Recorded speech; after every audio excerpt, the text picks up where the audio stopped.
Bonjour et bienvenue dans cette vidéo sur les transformations physiques. On va d'abord se poser la question, qu'est-ce qu'une transformation de la matière? Alors par exemple, une glace qui vous coule sur les doigts en été parce qu'elle fond, de la viande qui cuit, une bougie qui se consume, un glaçon qui fond ou un sucre qui se dissout dans un café, tout ça c'est des transformations de la matière. On va s'intéresser plus particulièrement aujourd'hui aux transformations physiques. Qu'est-ce qu'une transformation physique? Eh bien tout simplement c'est un changement d'état. On passe de l'état solide à l'état liquide ou inversement, ou de l'état liquide à l'état gazeux ou inversement. Alors à l'état solide, les molécules elles sont bien compactes, bien serrées les unes contre les autres, elles ne peuvent pas bouger, elles sont bien alignées, bien ordonnées. À l'état liquide, elles sont toujours assez proches les unes des autres, mais c'est un petit peu plus désordonné, elles ne sont plus bien alignées comme à l'état solide.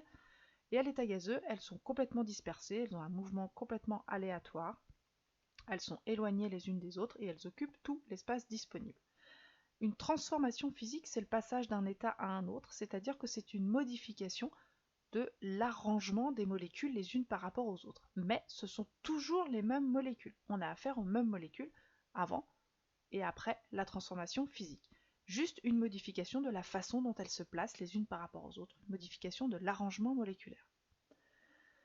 Donc on peut voir ici sur cette animation qu'on passe de l'état solide à l'état liquide, donc l'état solide où les molécules d'eau sont bien rangées, bien alignées les unes contre les autres, et l'état liquide où elles sont en désordre mais toujours très proches les unes des autres.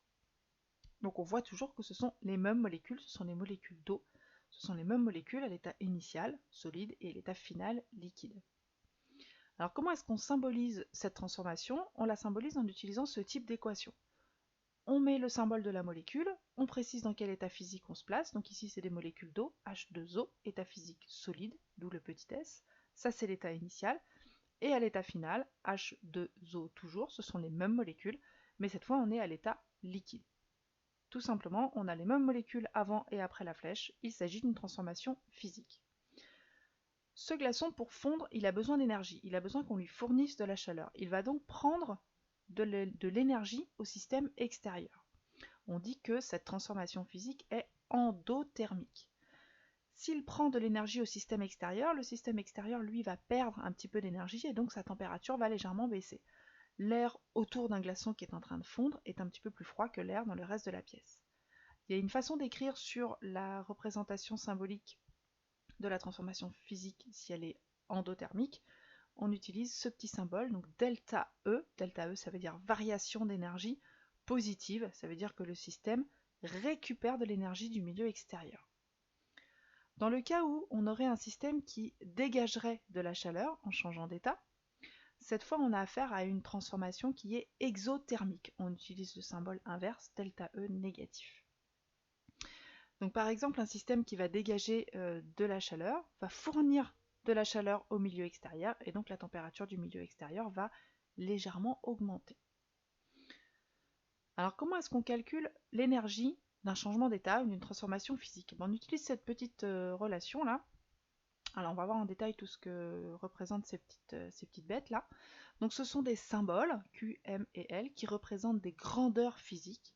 Quelle grandeur physique? On va le voir tout de suite. Q, c'est l'énergie nécessaire ou libérée, selon si on est dans un cas endothermique ou exothermique, au moment du changement d'état. Alors on a vu E tout à l'heure, on peut aussi utiliser la lettre Q, je fais exprès de mettre les deux pour que vous preniez l'habitude. Q ou E, ça signifie l'énergie. Cette énergie, on la calcule en joules. Et cette énergie, elle va dépendre de quoi? Elle va dépendre de la masse. Plus l'échantillon est gros, plus l'énergie nécessaire pour changer d'état va être importante. Donc la masse de l'échantillon en kilogrammes, parfois en grammes, attention. Et l'énergie massique de changement d'état qui, elle, dépend de la matière, elle est constante en fonction de la matière. Le cuivre aura toujours la même énergie massique de changement d'état, par exemple. Donc l'énergie massique de changement d'état, c'est quoi? C'est tout simplement l'énergie qu'il faut fournir à 1 kg de la matière pour changer d'état, ou l'énergie libérée par 1 kg de la matière quand il change d'état. Donc ça, c'est en joules par kilogramme. Donc on a une cohérence entre les unités, joules, kilogramme, joules par kilogramme. Donc si on met cette valeur-là en grammes, il faudra exprimer celle-ci en joules par gramme. On verra un petit peu en détail plus tard la façon d'utiliser cette formule. Dernière petite chose que je voulais vous dire, c'est qu'il ne faut pas confondre dissolution et fusion.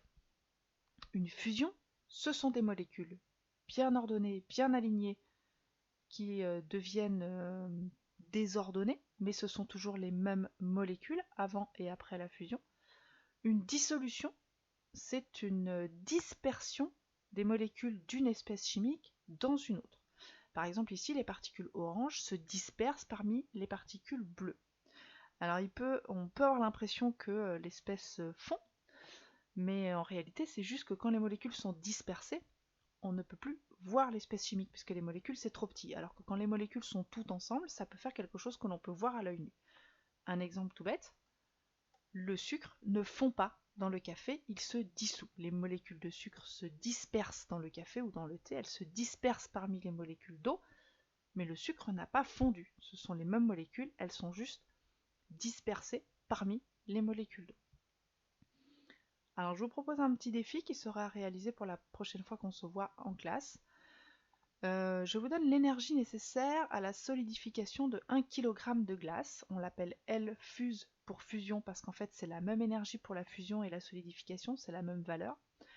C'est 334 kJ par kg. Ça veut dire qu'il faut fournir à 1 kg de glace 334 kJ pour fondre.